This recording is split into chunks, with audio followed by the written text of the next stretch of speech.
সুপ্রিয় ভাই সকল, আমার বলার উদ্দেশ্য যে আপনি আপনার জীবনে যত কর্মকৌশল করেন, বিজনেস চালান, ঠিক আছে, বিজনেস করেন, করতে হবে, প্রয়োজন আছে, জরুরত আছে, আপনার ছেলের জন্য বাড়ি ঘর করতে হবে, এটা প্রয়োজন আছে, কিন্তু এইটাতে আপনি এখান থেকে সীমাবদ্ধ করে থেকে যাবেন এবং আখিরাতকে ভুলে যাবেন, আখিরাতকে বলে আপনি ভুলে থাকবেন, এটা কিন্তু আপনার জন্য সভ্যকার হতে পারে নাই।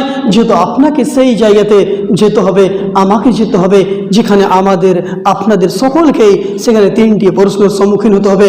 সুপ্রিয় ভাই সকল, আমার বলার উদ্দেশ্য যে আল্লাহর ব্যাপারে সঠিক ধারণা, আল্লাহর ব্যাপারে কোনো কথাই না। যতই বড় বিপদে পড়ুন, কখনো এই কথা বললেন না যে আল্লাহ রাব্বুল ইজ্জত শুধুমাত্র আমাকেই পাইছেন, শুধুমাত্র আমাকে কষ্ট দিতে পারছেন, আমারই শুধুমাত্র এই ধরনের হবে, জি না।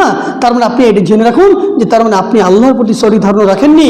আপনি যদি সঠিক ধারণা রাখতেন তাহলে বিপদের সময় সেই আল্লাহকে স্মরণ করতেন, সেই বিপদের সময় আল্লাহর প্রতি আপনি ধৈর্য ধারণ করতেন, আল্লাহকে বলতেন যে